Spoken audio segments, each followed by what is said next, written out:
Two police officers in blue uniforms pulled up to my garage in a patrol car. Stealthily, I observed them from my hiding spot beneath the lift. It was odd to witness police officers in high spirits, but as they approached, their demeanor turned serious. Confirming my identity, they delivered unfortunate news about my wife. Something had occurred at our home, and she was now in the hospital. However, they couldn't provide details. In an attempt to leave, they intercepted me, seeking explanations. They inquired about my whereabouts for the last 3 hours. I reassured them that I had been at the garage all day, suggesting they ask my 2 mechanics for confirmation. I reluctantly admitted that I had briefly left around 11 a.m. to grab coffee for all of us.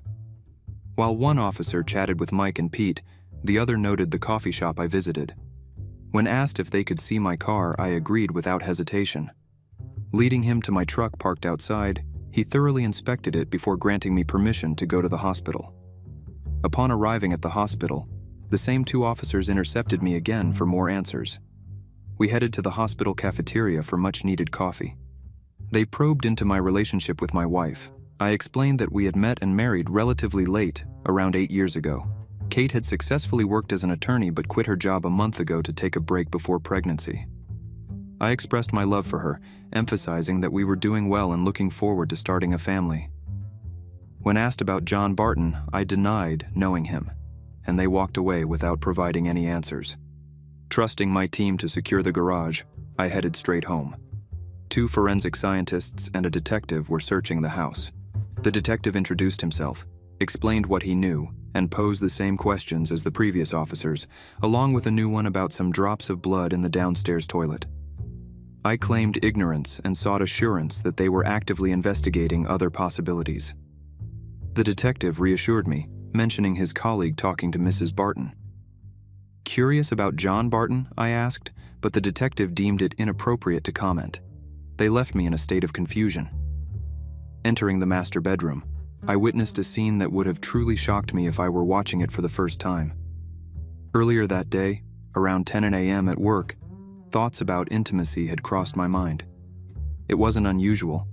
They say guys think about closeness, an average of 67 times per waking hour. Since Kate left her job, our intimate moments, which used to be 2 to 3 times a week, had dwindled to almost 0. She seemed preoccupied, bored, and tired. I attributed it to her fear of impending changes with the arrival of children. Reflecting on our early years of marriage, where our intimacy was spontaneous and frequent, I snapped back to reality. I decided to act, to restore spontaneity and connection with Kate. After informing Mick and Pete about my temporary absence, I returned home with the intention of spending quality time with her. However, my plans were shattered when I saw an unfamiliar car in the driveway. Despite the unexpected visitor, I decided to enter the house, hoping to salvage my plans without raising suspicion. Opening the front door, my world crumbled as I heard unmistakable sounds of joyous affinity echoing down the stairs. Suppressing the urge to react violently, I turned away. It was, undoubtedly, the most challenging moment of my life. Devastated, I collapsed outside the bedroom door. Dimly aware of their betrayal, I couldn't determine how long I stayed there. When the sound ceased, replaced only by conversations, I realized I needed to think. Trying to avoid emotional distractions, I devised a plan. My military skills from 2 years ago provided the perfect shock weapon, a stun grenade designed for hostage rescue. Fueled by newfound hatred, I quickly implemented the plan, hoping to avoid a trial.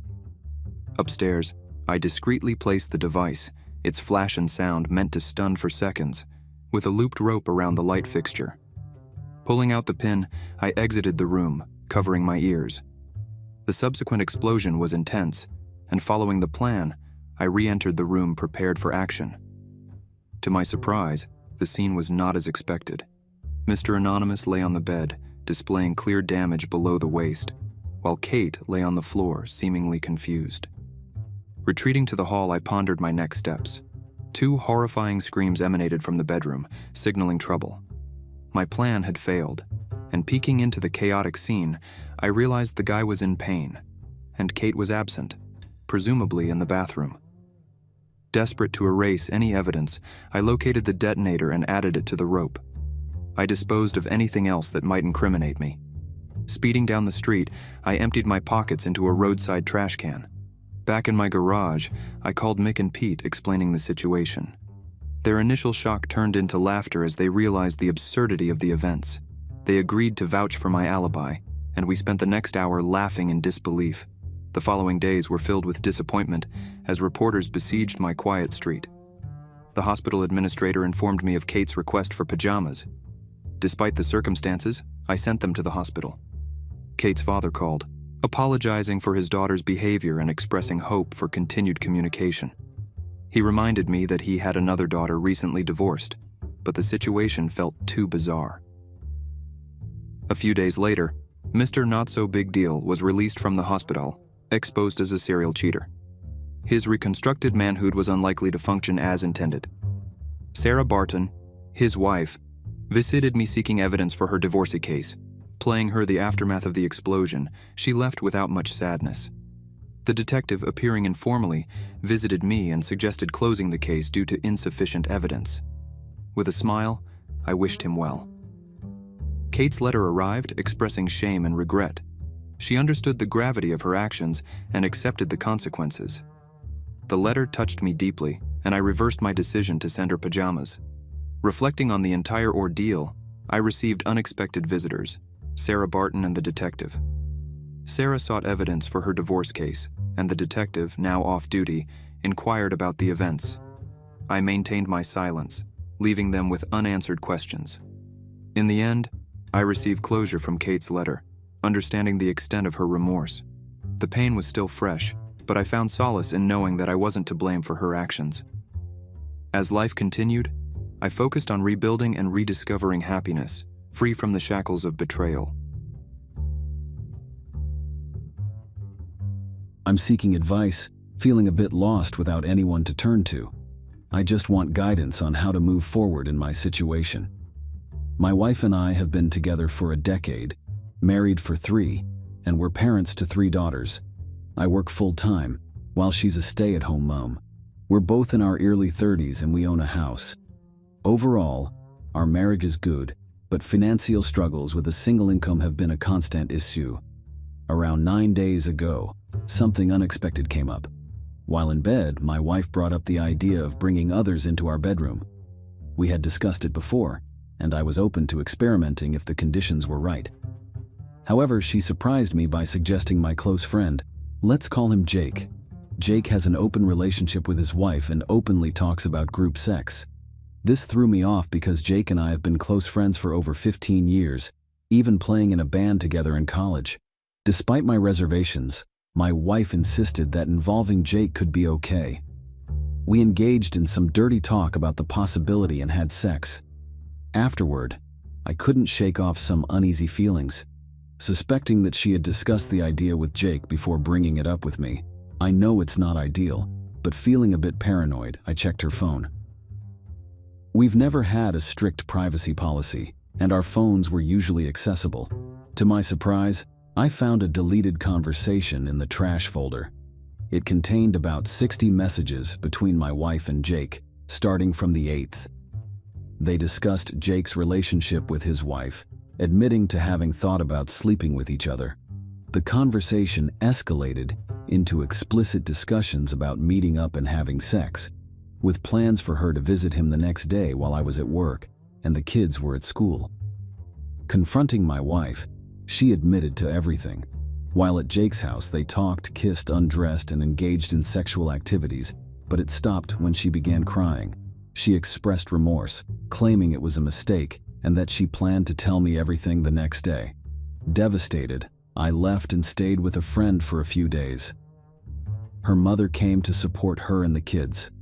Upon my return, my wife explained that her actions were driven by a sudden spike in libido after a prolonged period of low libido due to medication and the challenges of raising kids at home.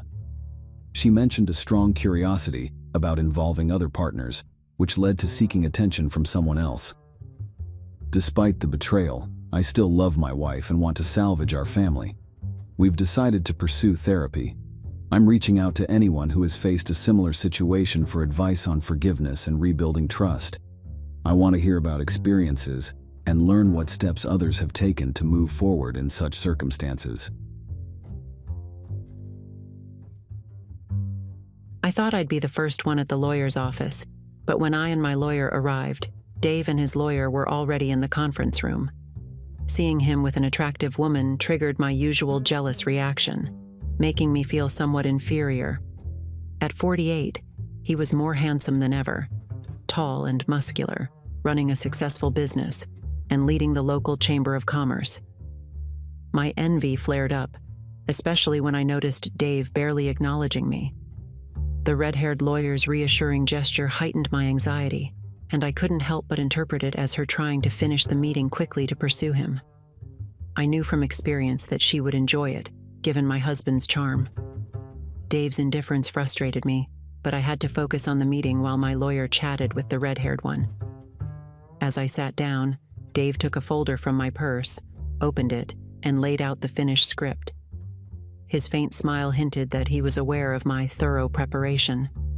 The meeting began, and I tried to appeal to Dave's emotions, emphasizing the importance of listening to Mrs. Julianne Brown for at least an hour. The ticking timer accentuated the silence, and I couldn't help but feel annoyed that Dave insisted on lawyers being present. I had to share my feelings in front of strangers, making the situation even more humiliating. But dwelling on the negatives wouldn't help. I had to stick to the script, crossing my fingers and recalling my friend Sonia's advice. Clearing my throat, I expressed gratitude for Dave's willingness to meet, acknowledged my error, and clarified it was about my self-centeredness, not his failure. I had spent days reflecting and hoped he would appreciate my honesty.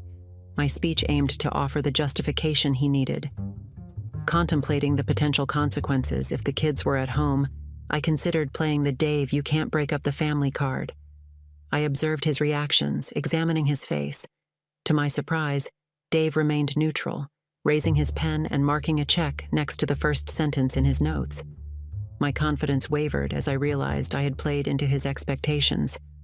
I spoke about being lost without children, feeling aged, unattractive, and worthless. I confessed to meeting Jason during church committee collaborations, describing him as a skilled seducer who knew how to press the right buttons. I admitted to the temptation, but proudly shared that I declined Jason's proposition 4 months ago. Tears welled up as I recounted the shameful night, apologizing and expressing regret for not breaking up with Jason earlier. The details flowed, revealing a night of weakness, too much wine, and a blurred line of consent. Dave's sad and impassive face haunted me as I described the events in Megan's old room. The shame intensified when I admitted I had composed myself enough to make Jason use protection. My confession hung in the air, but Dave's reaction remained unreadable. The revelation that Dave had an audio recording of that night hit me like a ton of bricks.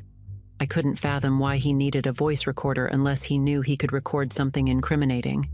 The meeting became a battleground of conflicting emotions, my attempts to salvage the situation crumbling. I shifted my strategy, focusing on vague statements and avoiding unnecessary details. I admitted Jason's seduction, emphasizing his pursuit and my momentary weakness. I hoped to convince Dave that it was a one-time mistake, not a pattern. As the video clips played, I witnessed the unraveling of my lies and rationalizations. Dave, orchestrating a silent symphony of separation, didn't utter a word. The gravity of the situation intensified when I realized he was playing video clips, not just audio recordings. The final blow came with a damning video of Jason's wife threatening consequences. My attempts to convey positive messages fell flat, and the alarm clock signaled the end of my futile efforts. I signed the divorce papers, acknowledging the loss of my old life and the consequences of my actions. The recordings exposed the depth of my betrayal, and as I left the room, I couldn't face Dave. The shame, humiliation, and the weight of my mistakes pressed heavily on me. I contemplated my future, hoping my children would still love me unconditionally, despite the wreckage I left behind.